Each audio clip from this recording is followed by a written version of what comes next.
Nongeye kubasuhuza cyane, amahoro y'Imana abane namwe abakunzi ba Baho TV. Mbanje gushimira abantu mwese mwakanze subscribe, mwe mukora share, mwe mushyiraho commentaire, Imana ibamere umugisha mwinshi cyane. Mu by'ukuri nari mbakumbuye cyane. Maze iminsi nameze neza nararwaye, niyo mpamvu mubona natinze, ariko nagarutse kubera Imana. Imana icyubahiro cyinshi kubera ko yandinze mu burwayi simpfe.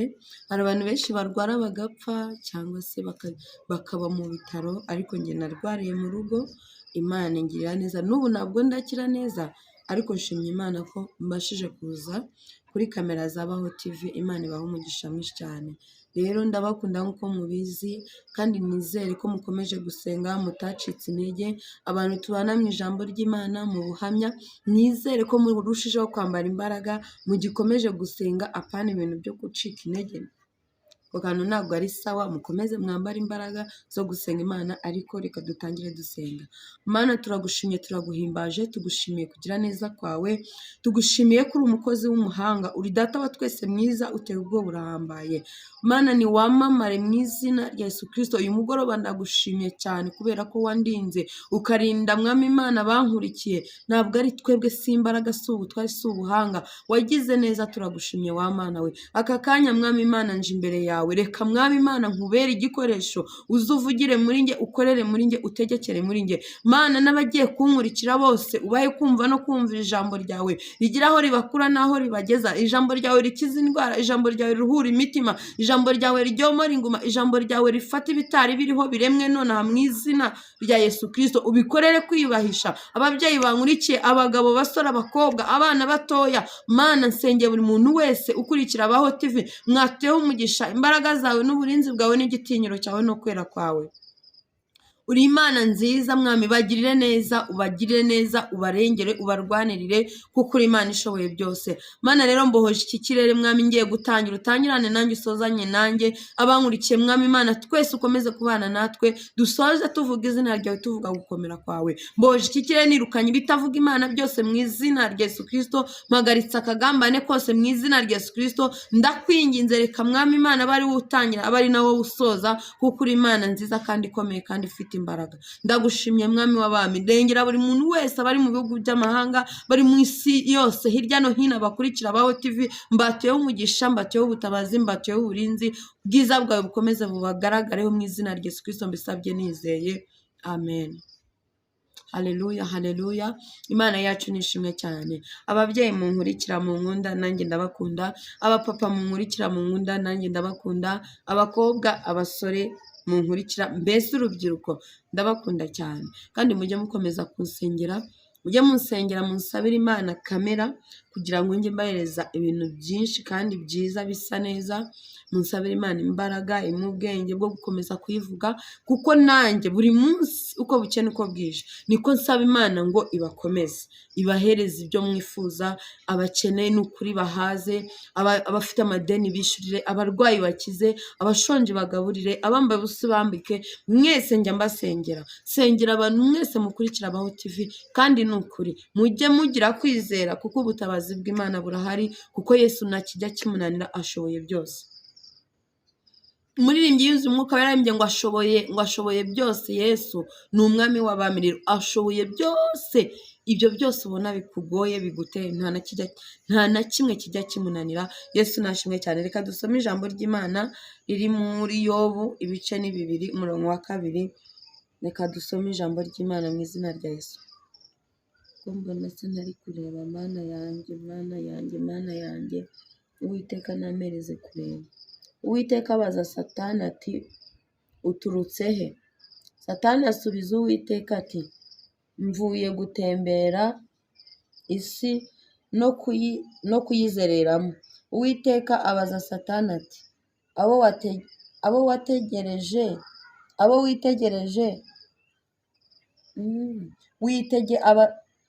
aho witegereje umugaragu wanjye Yobu, yuko ari ntawe uhwanye nawe mu isi, ari umukiranutsi utunganye, wubaha Imana kandi akirinda ibibi.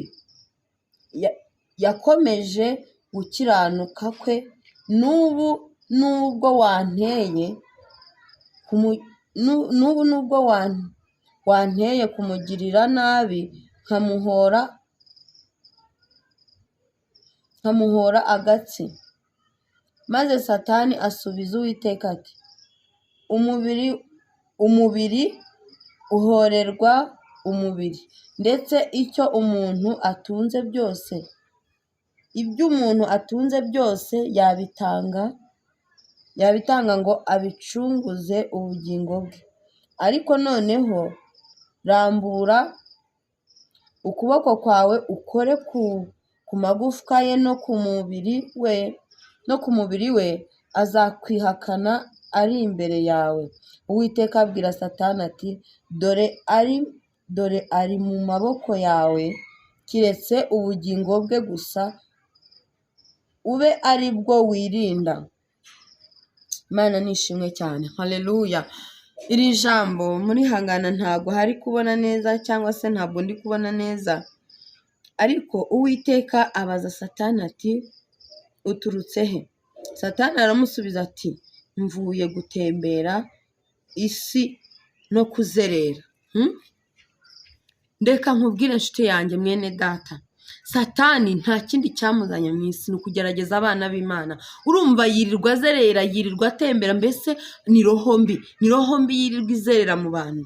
None wowe urakora iki kugira ngo wirinde uwo mubi? Uwo mubi uhora uzerera, ahora atugenza, ahora adushaka, ahora azamura ibirego ku Mana. Ariko wabyumvishe ko ijambo ry'Imana ritubwiye ngo Uwiteka yahamirije Yobu, aramubwira ngo waroye umugaragu wanjye Yobu agakiza ke ko akiranuka, mbese akiranuka kuri byose. None nshuti, ndakubaza mu gihe nk'iki kigoye kiruhije, uburyo buri muntu wese ari gushaka ubutunzi, ari gushaka iby'isi cyane, wowe uhagaze ute? Mbabarira wigenzure, wisuzume, wibaze ngo aka kanya Imana iri kumbona gute? Ese aka kanya nimba Satani ari kuzerera, najyana ibirego ku Mana, Imana irambona gute?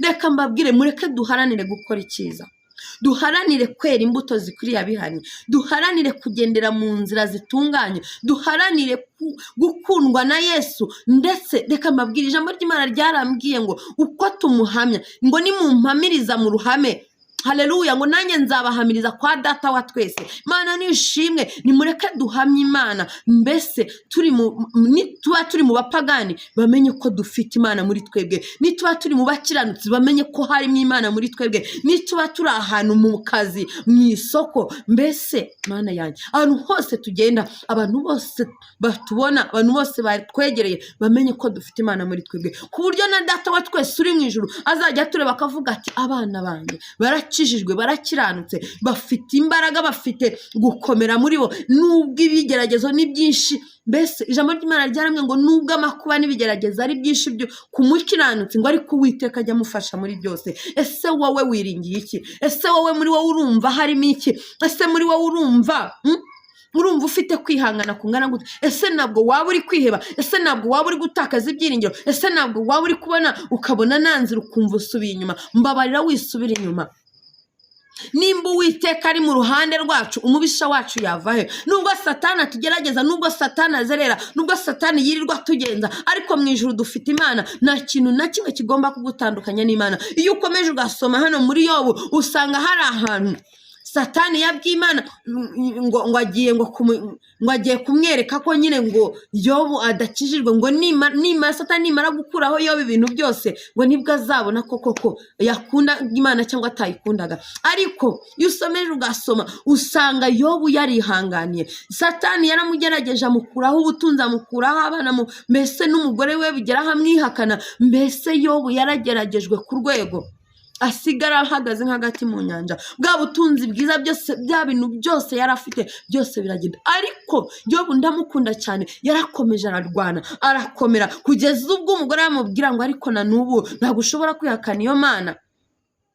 Ariko aravuga ngo utekereje nk'umupfapfa wa mugore we. Nukuri nawe rero reka nkubwire, ushobora kubona ubukene ari bwinshi, ukabona mu kazi byaranze, ukabona ubuzima mbese ntago bukunda, warangiza ukihakana Yesu, cyangwa warangiza ugacika intege, cyangwa warangiza ugatakaza ibyiringiro. Witakaza ibyiringiro nshuti yanjye, wa mubyeyi we witakaza ibyiringiro, wa mugabo witakaza ibyiringiro, wa mukobwa wa musore witakaza ibyiringiro, rubyiruko mwe gutakaza ibyiringiro. Haracyari Imana ikora imirimo n'ibitangaza, haracyari Imana itanga abafiyase w'umugisha, haracyari Imana ikora amakwe, haracyari Imana yubaka ingo zigakomera mwa babyeyi mwe, haracyari Imana yubaka ingo ntizijegajege mwa bagabo mwe, haracyari Imana itagituma divorce igera mu rugo rwawe kubera ko yavuganye nawe. Igirinde ijambo ryayo kugeza risohoje. Rero witinya, ahubwo komera mu kigeragezo urimo. Aka kanya ushobora kuba ufite uburwayi mbwe kukugerageza, komera nk'uko Yobu yageragejwe agakomera, akihangana, agakora ibyiza, akihangana, ntareke Imana. Nawe rero mbabarira ukomere. Satani arahari ngo akugerageze, Satani arahari ngo akubuze amahoro, Satani arahari ngo akubuze ubuzima, Satani arahari mbese ngo ahore akugenza. Satani aratugenza, ahora azerera impande yacu hose aho tugenda. Werega ngo ntabwo turwana n'ibifita inyama n'amagufwa, ngo turwana n'imbaraga ziri ahantu mu mwijima hishe zitagaragara. Niyo mpamvu dukwiye kwambara imbaraga, niyo mpamvu dukwiye gukomera muri uru rugendo, niyo mpamvu dukwiye kurwana kigabo, tukarwana dutabaza Data wa twese uri mu ijuru, tukabwira Imana ngo Mana, nubwo turi mu isi dufashe igihe mu ntambara, ariko tuzi neza yuko ushobora byose. Reka nkubwire nta kinanira Imana mu gihe cyashyizweho. Wowe gira kwizera, ugire guhamya Imana, nurwara uhamya Imana, sonzo uhamya Imana, niba kwanga uhamya Imana, niwambara ubusa uhamya Imana, nubona byakuyobeye uhamya Imana. Wivuga ngo Mana warandetse, wivuga ngo Mana warantaye. Ntabwo yaturetse, nta nubwo yatwibagiwe, ahubwo ni isaha itaragera.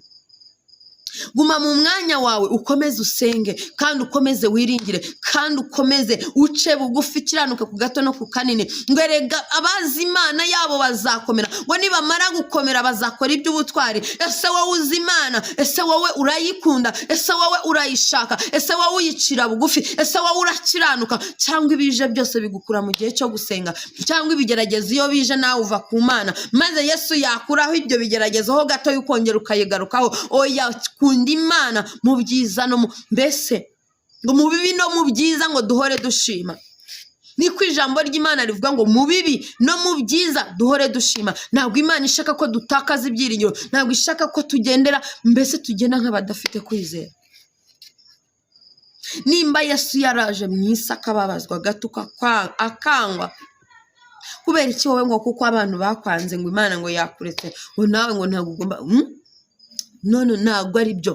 Abantu bareke, wowe kunda Imana, uyiyegurire ibyawe byose, ubwire Imana ngo Mana ngwinube muri njyewe, nanjye mbe muri wowe, maze unkoreshe ibyo ushaka. Muririmbyi yuzuye Umwuka Wera yarimbye ngo ufate ukuboko kwanjye ungendeshe unjyana ungeza heza kuwiteka, ngo sinagira hongera ntagufite mwami, mwama ushaka konjya uhanjyane. Ngo ufate ukuboko kwanjye ungendeshe unjyana ungeza heza kuwiteka, ngo sinagira hongera ntagufite Yesu we unjyana ungeza heza kuwiteka. Haleluya. Ngo fata ukuboko kwanjye ungendeshe unjyana ungeza heza kuwiteka, ngo sinagira hongera nagufite mwami, ngo ariko ushaka konjya uhanjyane. Bwira Imana igufata ukuboko. Erega na Yesu yaragerageje, yabaye muri iyi si, arabizi ko tuyihuriramo n'intambara n'amakuba, ariko arashaka ko dukomera muri byose. Arashaka ko tudatakaza ibyiringiro, arashaka ko mbese turushaho kurwana. Iri jambo ry'Imana riratubwiye ngo Satani arazerera agenda. Yesu aramaje ngo ase nguvuye he? Tinarindi gutembera mu isi nzerera. Satani aba ari gutembera ashaka abo yacoshomera, ashaka abagwisha, ashaka abashyira mu busambanyi, ashaka abashyira mu bujura, ashaka abashyira mu bwibone, ashaka abashyira mu kuriganya, mu mutima mubi wo kudakundana, wo kudafasha, muri babandi babiri shushushu. Da Satani ahora tugerageza amanywa n'ijoro. Ariko se nimba uzi neza ko wamenye Imana, ukaba uzi ko Yesu ari muri wowe, atuye muri wowe, gerageza gukora ibyiza, Imana izabana nawe. Ngo nimutera intambwe imwe munsanga, ngo nzatera 7 mbegera. Yesu ari mu ruhande rwacu, nimureke dutere intambwe imwe yonyine, maze tureke Imana izikore, tureke Imana izitegeke mu izina rya Yesu Kristo. Yesu ashoboye byose, nta kimunanira. maze Satani asubiza Uwiteka ati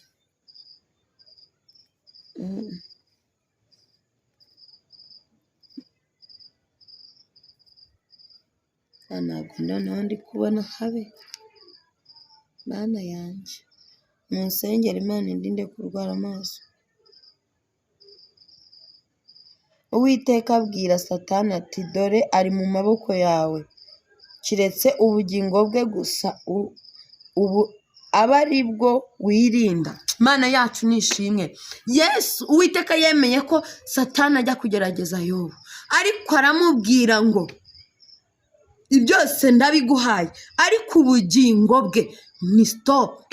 Mana ishimwe. Imana reka nkubwire ibintu byose ushaka bitarimo ubugingo ntacyo bimaze.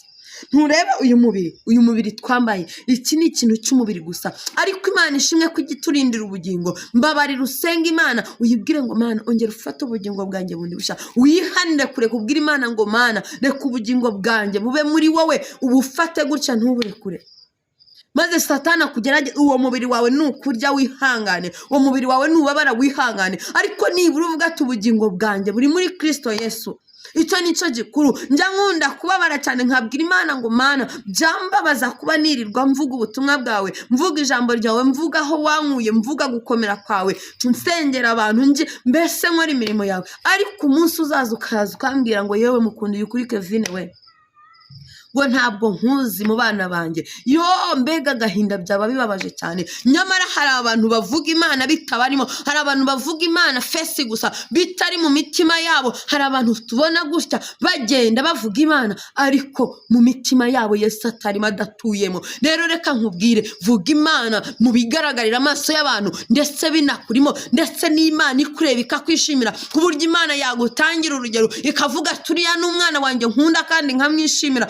Gerageza gukora ibyiza, ukora ibyiza udacogora, kugira ngo ubugingo bwawe Yesu abubike, abufate gutya. Ndeka nkubwire uyu mubiri wacu ni umubiri uzabora. Iki ni ikintu kiri aho gusa mbese kidafite icyo kimaze. Igifite icyo kimaze, mujye mutinya umuntu wica umubiri akica n'ubugingo. Mujye mutinya umuntu wica umubiri akica n'ubugingo. Mana yacu nishimwe cyane. Imana yacu niturengere, Imana yacu niturwanirire, kubera ko birababaje cyane ko wahereza Satani urwaho akaza akakwicira umubiri akakwicira n'ubugingo. Nimureke twiyegurire Kristo, mureke tube maso, tuve mu bintu byose bidafite umumaro, duhanga amaso Uwiteka, tumubwire ngo Uwiteka nababwiye ngo fata ukuboko kwanjye ungendeshe, ndeka Uwiteka bari ufata ukuboko kwacu, ndeka Uwiteka bari utuyobora mu nzira zose ducamo.